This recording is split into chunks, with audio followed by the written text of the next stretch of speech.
These are the lecture notes for Chapter 3 on cells. I want to remind you that Chapters 2 and 3 are long review chapters, and they have lots of information.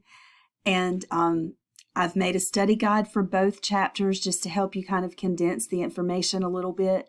But there are 113 slides in this particular slideshow, and it's not going to be like that after Chapter 3. The chapters that follow are more manageable. So I just want to remind you guys of that, and I will try to go as fast as I can without sacrificing, explaining the material to you. Chapter 2 had 7 15-minute, videos, so I'll try to go a little faster with 3, but the learning outcomes, I think I can save time by not reading them, so I'm going to. But I will tell you one thing you must know is the concepts of the cell theory, so I will read through these. This is definitely something that's on your study guide. The cell theory just explains what we know to be true about cells.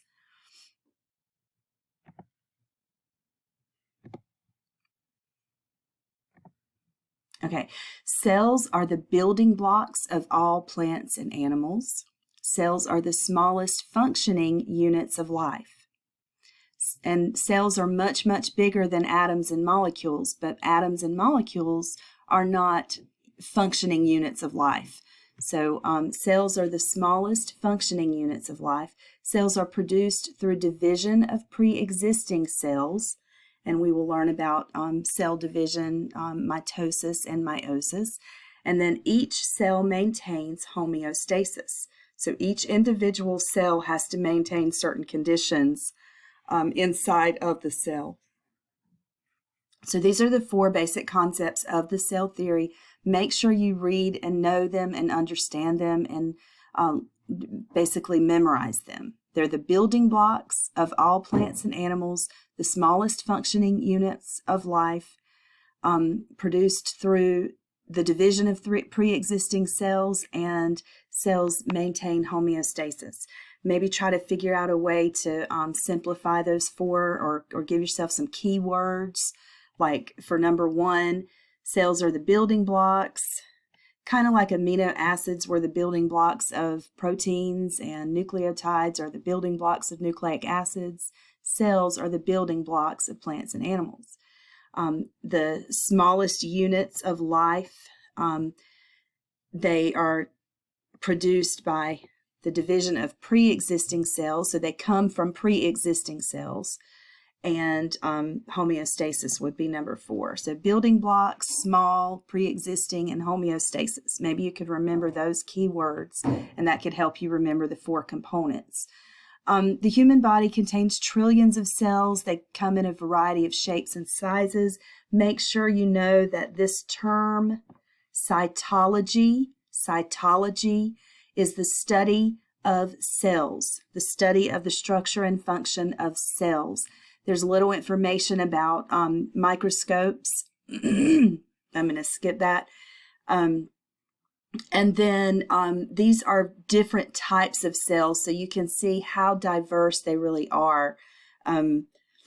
They have things in common, like almost every cell has a nucleus, a plasma membrane that surrounds the cell, and many of the same little structures called organelles, but they're all different shapes and sizes, and they have all different types of functions, and so that's just a little overview of some of the different ones. All cells have a plasma membrane. You can also call that the cell membrane.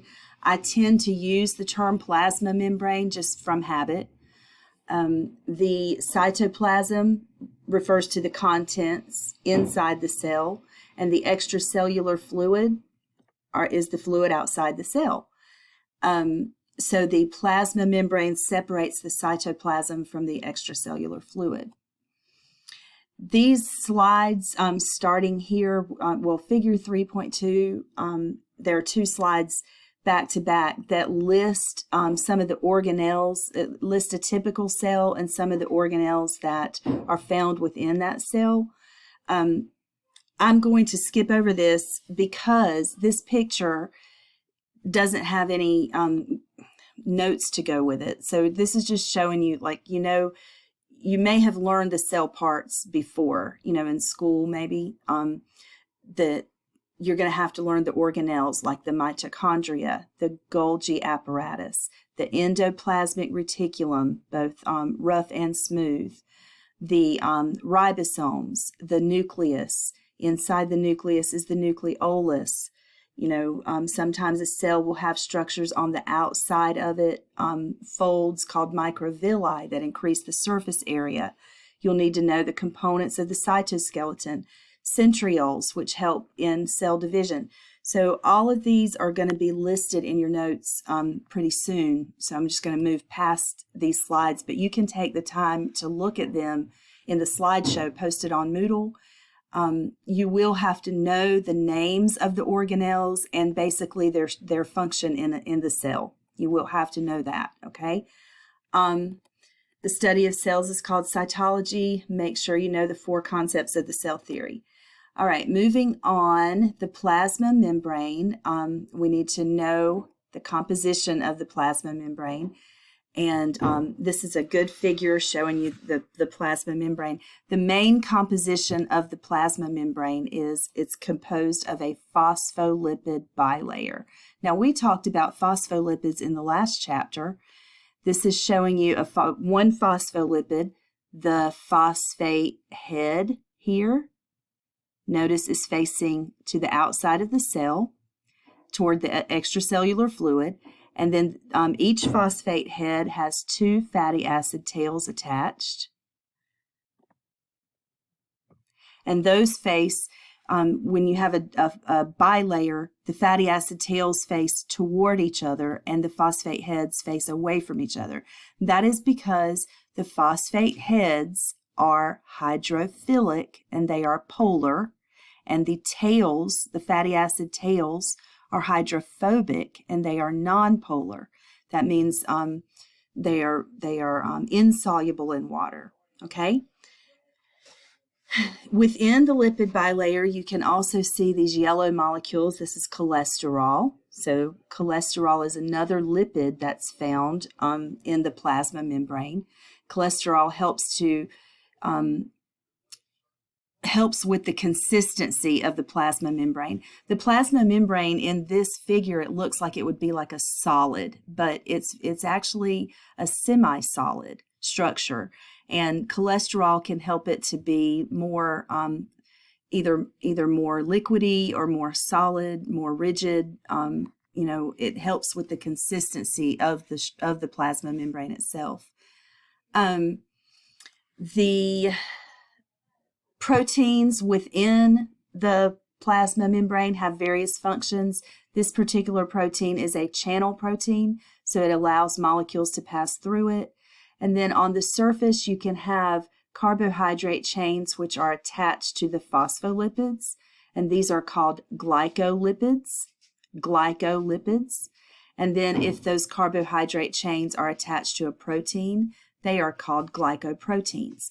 But all those carbohydrate chains attached to the surface help identify that cell. They help to, like when you have a person who is in need of an organ transplant and they have to do a tissue match, those carbohydrate chains on the surface of the cells are what you're trying to find a match for. Okay, so those are specific to individual people. They have special carbohydrate chains that identify their cells, as theirs.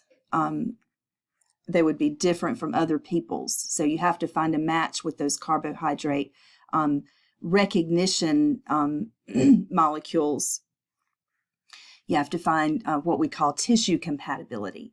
Okay, so phospholipids are the major component of the plasma membrane. Cholesterol gives a stiffness to the plasma membrane, makes it less fluid. The head of the phospholipid bilayer is the phosphate portion. It is hydrophilic. It means it's soluble in water.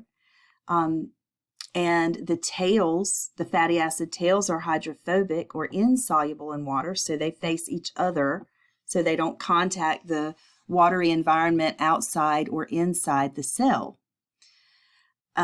Proteins can function in 6 different ways. The proteins that are found within the plasma membrane can function in 6 different ways. They can be receptor proteins. So a chemical or a substance can bind to the receptor and cause some kind of a change within the cell. There are channel and carrier proteins, which help to transport molecules across the plasma membrane. The molecules that can't just diffuse simply through the phospholipid bilayer. Enzymes, which help speed up chemical reactions. Sometimes enzymes are found within the plasma membrane. Anchors, which help to anchor the cell to other cells and help anchor the plasma membrane to some of the organelles inside the cell. And then there are identifiers. I called those recognition proteins that have carbohydrate chains attached to them.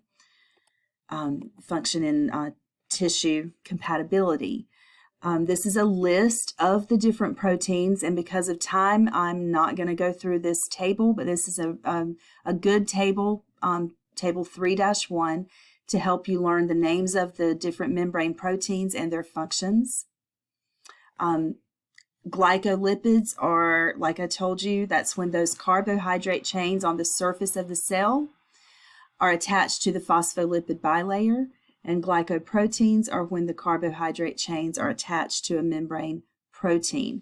And they have different functions. One of the functions is they function as self-recognition molecules for the immune system. So your immune system recognizes your own cells and doesn't attack them.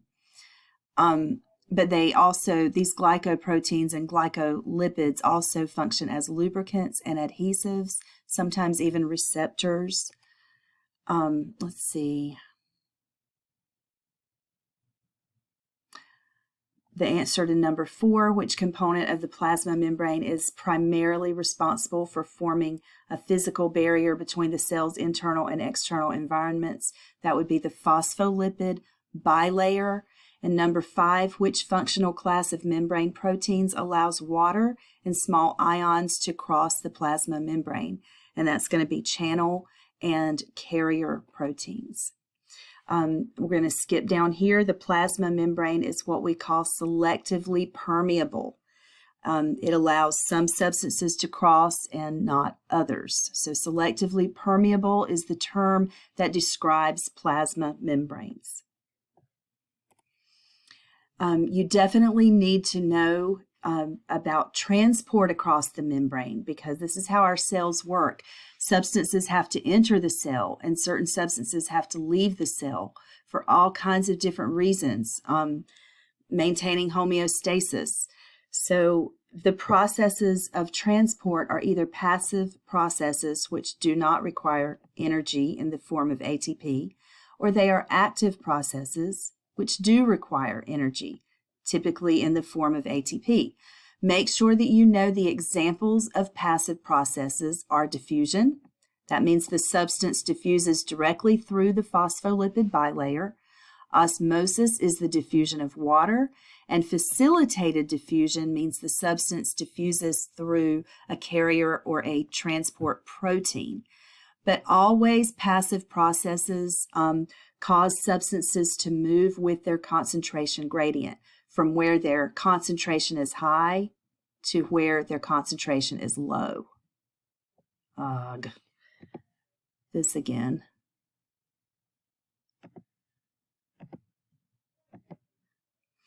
Hopefully there'll be a slide in a minute. The time is about to run out. So from where their concentration is high to where their concentration is low, and then it would be opposite for active. That would be movement from low to high concentration. So examples of active processes are active transport and vesicular transport, which we refer to as endo and exocytosis and exocytosis.